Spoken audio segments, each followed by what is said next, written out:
Et bien sûr, le mot qui nous intéresse aujourd'hui, ou les mots qui nous intéressent aujourd'hui, chiral, chiralité, au pluriel chiro, bien sûr. Alors, définition, un objet qui n'est pas superposable à son image dans un miroir est chiral. Par exemple, voilà un miroir, voilà une main gauche et je vois dans le miroir l'image de cette main gauche. Et si j'observe bien, je vois que cette main est une main droite. Alors maintenant, l'image d'une main gauche dans un miroir est une main droite et je représente ainsi ici une main gauche et une main droite. Sont-elles superposables? Alors vous faites bien attention parce qu'il y a beaucoup d'élèves qui disent oui, parce qu'ils font ça, et ils disent voilà, les mains sont superposables. Eh bien non, ce n'est pas comme ça qu'on envisage le fait que deux mains soient superposables, mais comme ceci. Voilà. Et là, on voit que les deux mains ne sont pas superposables. Donc, la main droite et la main gauche ne sont pas superposables.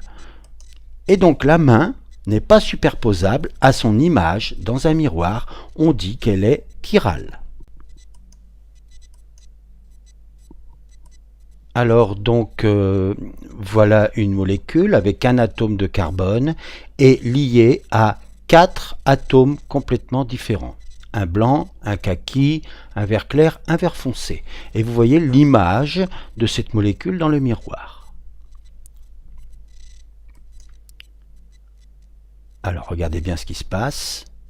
Hop, je fais tourner la molécule de 180 degrés et je m'aperçois que maintenant, ces deux molécules qui sont donc images l'une de l'autre dans un miroir, ne sont pas superposables, puisque le blanc il vient se superposer sur le blanc, le kaki sur le kaki, mais là ça ne va plus. Le vert clair il est devant alors qu'il est derrière, et inversement pour le vert foncé. Donc, puisque ces deux molécules sont images l'une de l'autre dans un miroir, mais non superposables, ces molécules sont chirales. Et ces deux molécules chirales, images l'une de l'autre dans un miroir, on dit que ce sont deux énantiomères. Alors vous voyez par exemple, si on vous demande si une molécule est chirale, par exemple ceci, eh bien qu'est-ce que vous faites? Vous commencez par mettre un miroir, puis vous dessinez l'image donc de la molécule à travers le miroir, puis vous la faites tourner de 180 degrés, alors vous préparez comme ceci sur votre cahier, puis vous réfléchissez, celle-ci, eh bien, elle reste là où elle est, la verte foncée, évidemment, elle vient là, et maintenant, c'est simple, la vert clair qui était devant vient derrière, et la kaki qui était derrière vient devant. Je ne rappelle pas comment ça fonctionne avec la représentation de Cram, j'ai déjà fait une leçon là-dessus. Enfin, est-ce que la molécule qui est ici et son image dans le miroir qui est ici, après qu'on l'ait fait tourner de 180 degrés, est-ce qu'elles sont superposables? Voyons. Eh bien, vous voyez que là, oui, mais ici, ça ne marche plus. Ces deux molécules ne sont pas superposables, donc elles sont énantiomères l'une de l'autre. Nous avons un couple d'énantiomères, et donc ce sont des molécules chirales. Le carbone asymétrique. Alors, vous avez vu que pour savoir si une molécule est chirale, c'est quelquefois un petit peu compliqué, eh bien c'est très intéressant. On va découvrir un critère beaucoup plus rapide qui est donc ce carbone asymétrique. Un atome de carbone est dit asymétrique s'il est lié à 4 atomes ou 4 groupes d'atomes, tous différents. Ce carbone asymétrique, nous le repérerons avec une petite étoile. Si une molécule possède un unique, c'est très important, un seul atome de carbone asymétrique, elle est chirale. Il n'y a pas besoin de chercher. Elle a un carbone, un seul asymétrique, elle est obligatoirement chirale. Voilà. Alors, cette molécule est chirale, nous le savons parce qu'on vient de le faire. Eh bien voilà, l'atome de carbone a bien 4 voisins, tous différents. Et donc, ce carbone est asymétrique et je le repère en mettant une petite étoile. La molécule est chirale, il existe donc 2 énantiomères.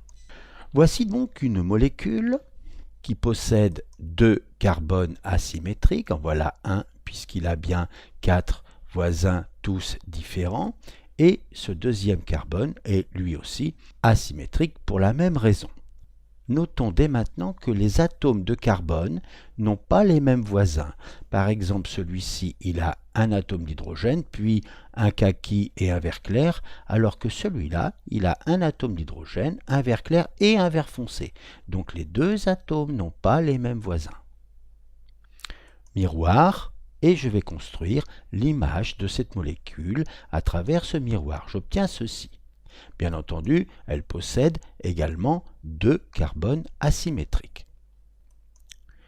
Si maintenant je fais tourner cette molécule autour de cet axe de 180 degrés, alors à ce moment-là, l'atome kaki qui est ici viendra à droite, mais derrière. Et donc je vois tout de suite que cette molécule n'est pas superposable à cette molécule. Donc, puisque ces molécules sont images l'une de l'autre dans le miroir et non superposables, alors elles sont chirales et elles constituent un couple d'énantiomères.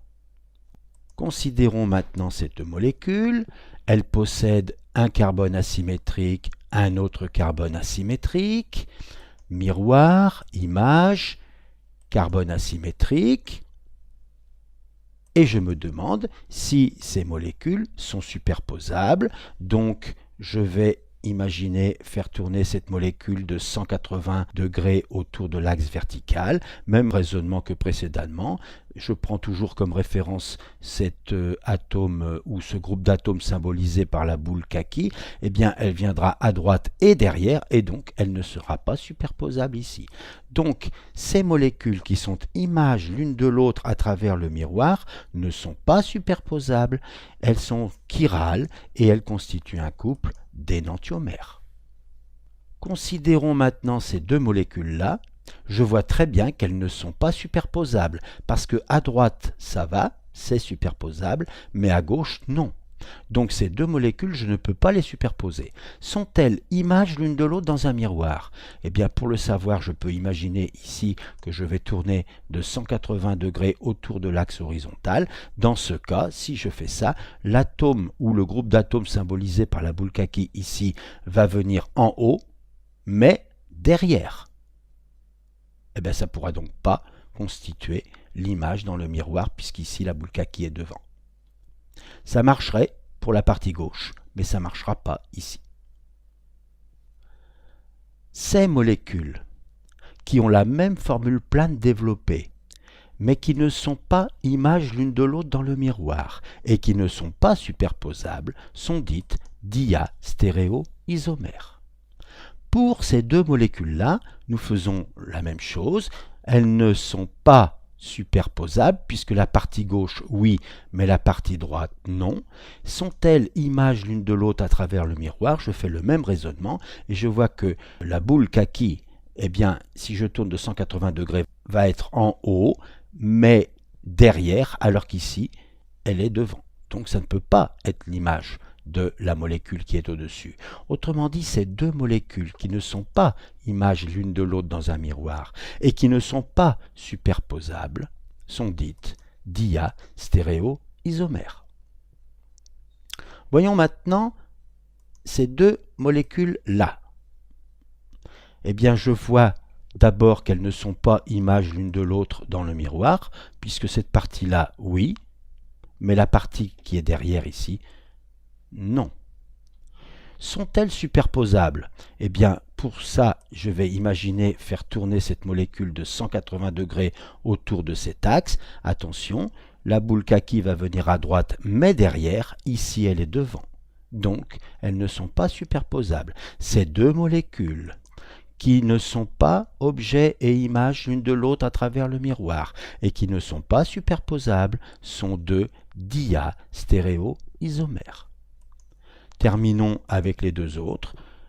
On voit qu'elles ne sont pas images dans le miroir, puisque cette partie-là, oui, mais la partie qui est derrière, non, puisque par exemple le vert clair ici, il est devant, alors qu'ici il est derrière. Et sont-elles superposables? Si je fais tourner cette molécule de 180 degrés autour de cet axe, eh bien la partie kaki ici viendra à gauche, mais derrière, alors qu'ici, elle est devant. Donc je ne pourrais pas les superposer. Ces deux molécules qui ne sont pas objet et image l'une de l'autre à travers le miroir et qui ne sont pas superposables sont des diastéréoisomères. Voilà.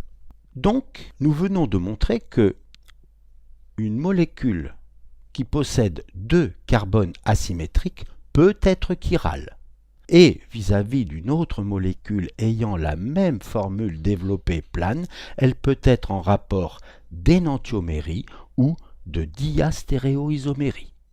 Vous vous souvenez peut-être, vous l'avez vu en première S, que lorsque deux atomes de carbone sont doublement liés, la rotation est impossible. Et dans ce cas, les 6 atomes que vous voyez là sont dans le même plan. Alors bien sûr, puisqu'il y a impossibilité de rotation autour de la double liaison CC, ces deux molécules ne sont pas identiques. Celle qui est à gauche, c'est le diastéréoisomère Z et l'autre, le diastéréoisomère E. Alors vous avez ici les deux radicaux alkyles qui sont du même côté de la double liaison, ils sont ensemble, il s'agit donc de zusammen en allemand, alors qu'ici les deux radicaux alkyles sont opposés de part et d'autre de la double liaison, il s'agit donc de la notion de entgegen en allemand. Ces molécules qui ne sont pas identiques ne sont pas images l'une de l'autre dans un miroir, c'est clair, et elles ne sont pas non plus superposables. On retrouve donc la notion de diastéréoisomérie. Voilà, ces molécules sont deux diastéréoisomères.